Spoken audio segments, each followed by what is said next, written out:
हमारे यहाँ तो हर ही धर्म में कई सेक्ट्स हो जाते हैं। बिल्कुल हो जाते हैं। तो अब निरंकारीज हैं कुछ, वो सिख तो पक्के हैं, लेकिन सिख होने के ऊपर वो उनकी ऐसी एक संस्था है जिसमें दूसरे लोग भी हैं, हिंदू, मुस्लिम, ईसाई, जो हर एक अपने धर्म का पालन करता है। लेकिन ये लोग संग मिलते हैं, आप उसको कह सकते हैं नेशनल इंटीग्रेशन की भावना से, या ये कि मिल के मेडिटेशन करते हैं, ऐसी प्रार्थनाएं करते हैं जिसमें सब जुड़ सकें। इसके माने नहीं कि अपना धर्म छोड़ा, लेकिन अपना धर्म भी है और उसके ऊपर कुछ चीज़ है जो दूसरों को से मिल के कर सकते हैं। आपको ये भी मालूम है कि हमारे देश में कोई किसी भी धर्म का हो, वो दूसरों का आदर करता है। बिल्कुल करता है। जैसे गुरुद्वारों में बहुत से हिंदू जाते हैं, मुस्लिम्स के दरगाह में भी हिंदू जाते हैं, मुस्लिम्स हिंदू मंदिरों में भी अक्सर जाते हैं। तो इससे काफ़ी इन चीज़ों में यहाँ पे एक उदारता सी है। और इस उदारता को देखते हुए हैरानी होती है कि क्यों इस तरह के हो रहे हैं। अब जहाँ इतना बड़ा देश है, इतनी बड़ी जनसंख्या है, वहाँ ये प्रश्न कभी कभी उठते हैं। हमारी तो यही आशा है कि जो ठीक सोचने वाले हैं और राष्ट्र हित सोचने वाले हैं वो इसके ऊपर उठेंगे और किसी तरह से हम इसको सुलझा सकेंगे। बाहर रहने वाले जो भारतीय हैं, क्या आपके विचार में इसमें कुछ मदद कर सकते हैं? क्योंकि वो बहुत ज़्यादा एंक्शस हो जाते हैं, बहुत ज़्यादा अपसेट हो जाते हैं जब इस तरह की वो खबरें पढ़ते हैं, सुनते हैं, देखते हैं।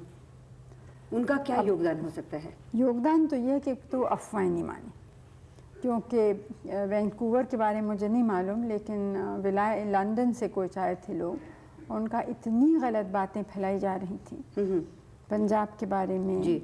और कि वो बहुत ही परेशान थे। लेकिन उन्होंने जब असलियत बताई और ये भी कहा कि आप में से आप अपने तरफ से किसी को भेज के देखिए, तो आए भी वो लोग कुछ, तो यहाँ उन्हें इत्मीनान हुआ और यहाँ से गए।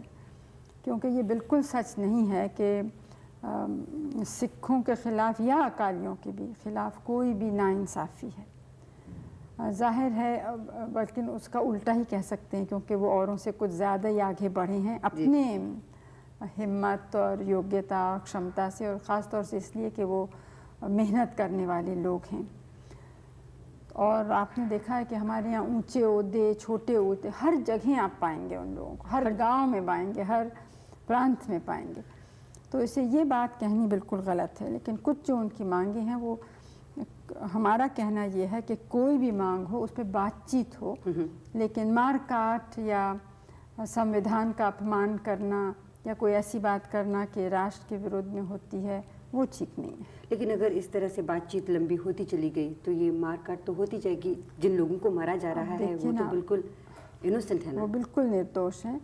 लेकिन बात लंबी क्या होगी, हम तो कुछ हद तक ही कर सकते हैं। ठीक है। तो इसलिए सबको सोचना है कि कितना हो सकता है, कितना नहीं। दूसरे लोग मुझसे नाराज़ हैं कि इतना क्यों मान लिया। हरियाणा में भी कुछ हुआ ना, तो उसका एक रिएक्शन हुआ ना, जो पंजाब में पहले हुआ था, उसका रिएक्शन अब उसको बड़ी मुश्किल से थामा है। तो इससे ये भी देखना है कि एक मांग मांगने से अगर और स्थिति बिगड़ती है तो किसी का लाभ नहीं होता है। आप जब दोबारा इलेक्शन के बाद आएंगे ऑफिस में, तो कौन से ऐसे कार्यक्रम हैं जिन पे आप ज़्यादा एम्फोसिस देंगी? अब देखिए, पहले तो जो चुनाव का क्या नतीजा होगा ये कोई पहले से कह नहीं सकता है।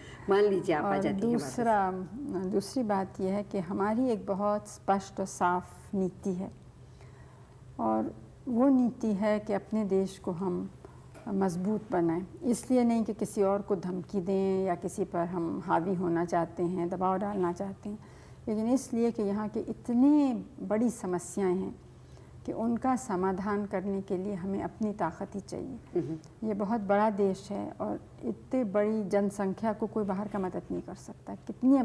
कितना भी धनी और बड़ा देश हो, वो हमें नहीं कर, हमें खुद ही अपने पैर पे खड़ा होना है। इसलिए हम ताकत चाहते हैं। अच्छा, अब ताकत कई तरह की, एक तो एक इसके माने सबको एक होना चाहिए, अनेक धर्म, अनेक भाषाएं, अनेक प्रांत, जातियाँ। दूसरे ये कि गरीबी हटानी है, क्योंकि गरीबी एक तो वैसे भी दुख और शर्म की बात है, मानवता का प्रश्न है, लेकिन संग संग एक देश को कमज़ोर करने की चीज़ है। बिल्कुल। क्योंकि जो गरीब हैं वो अपनी ताकत या योग्यता देश के सेवा में नहीं डाल सकते। तो मुख्य काम तो हमारा ये है, देश को मजबूत बनाना और गरीबी दूर करनी। असल में तो मजबूत बनाना है ना, क्या जिसमें आज़ादी को हम ठीक अपने है। रख सकें। उसके लिए हमें सांप्रदायिकता भी हटानी है, अंधविश्वास भी हटाना है, गरीबी हटानी है, और गरीबी हटाने के लिए उत्पादन बढ़ाना है। तो और हमारे जो लोग रहते हैं उनको देखना है कि उनकी जो आवश्यक वस्तुएं हैं, चाहे खाना, कपड़ा, घर, शिक्षा, स्वास्थ्य का प्रबंध, ये सब चीज़ें मिलें। तो इस नीति के बाहर तो जा ही नहीं सकते हैं, बिल्कुल इसी को हमें करना है। तो साथ साथ क्योंकि हम मानते हैं कि अगर दुनिया में कुछ गड़बड़ हो, यानी विश्व युद्ध हो, तो उसका भारी प्रभाव हम पर पड़ेगा।